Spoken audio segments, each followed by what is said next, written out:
C'est ici le débrief. Allez, c'est parti, assieds-toi.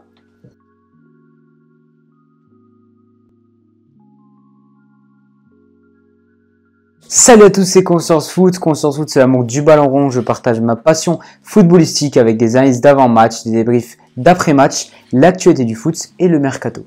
L'équipe de France remporte cette deuxième édition de cette Ligue des Nations 2-1 face à une très belle équipe d'Espagne.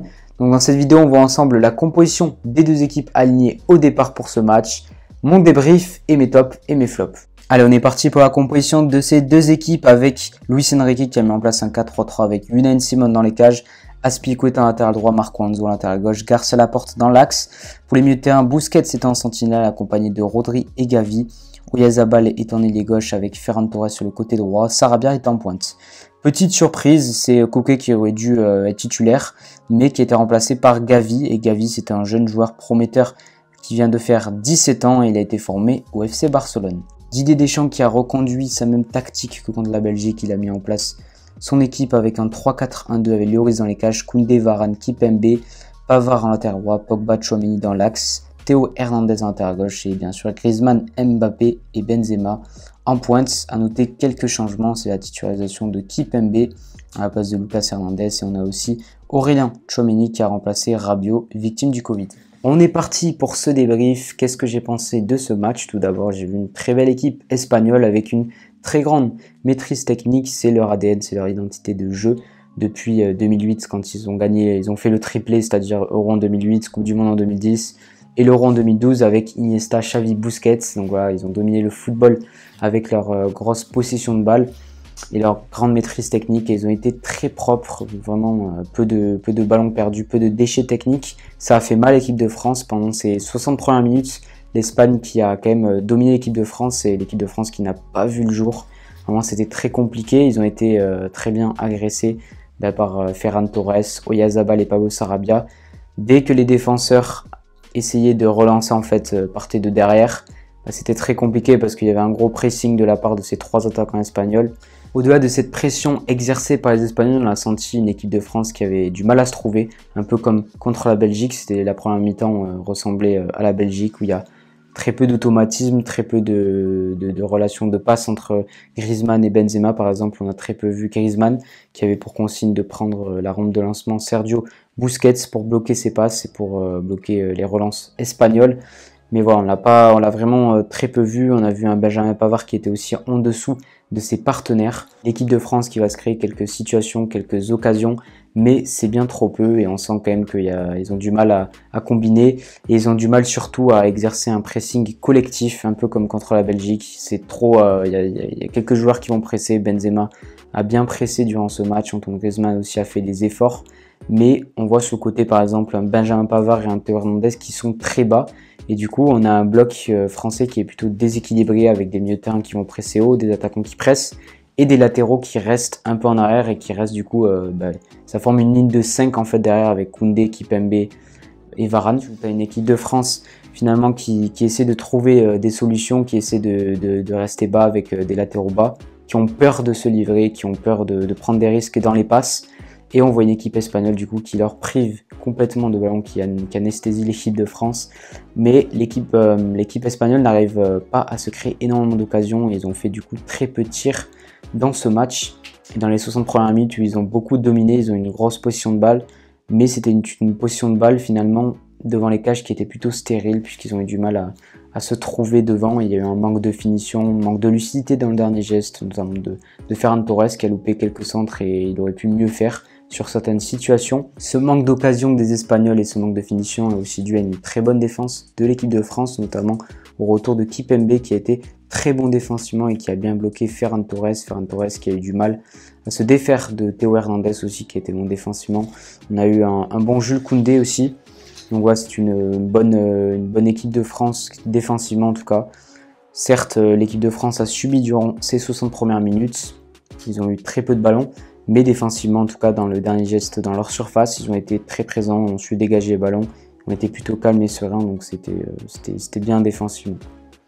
L'équipe de France va revenir dans ce match avec l'inévitable Karim Benzema, le numéro 19. Franchement, Karim Benzema, il est monstrueux, il met une superbe frappe pleine lucarne. À noter aussi que sur cette action, on voit Paul Pogba qui fait une passe clé puisqu'il est décisif dans cette action. Il va faire une passe clé en profondeur, ça va permettre d'aérer le jeu, il va changer de côté, ça va permettre surtout d'accélérer le jeu. Et donc après, voilà, c'est le talent de Karim Benzema, bien sûr, qui enroule et qui marque.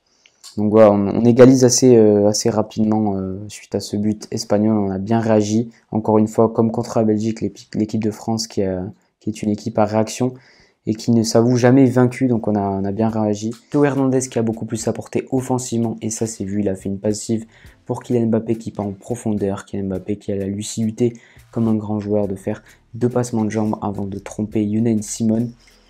Et la polémique c'est est-ce qu'il y a vraiment hors-jeu de Kylian Mbappé? Non, il n'y a pas hors-jeu. Pourquoi?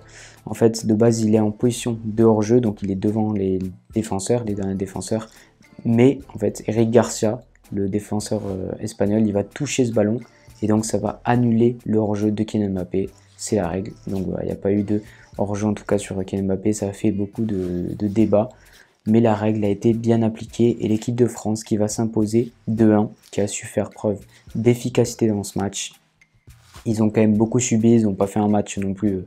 Ils ont été loin de faire un match exceptionnel, l'équipe de France, puisqu'ils se sont réveillés vers la 60e minute de jeu. C'est là où ils ont commencé à avoir eu beaucoup d'occasions.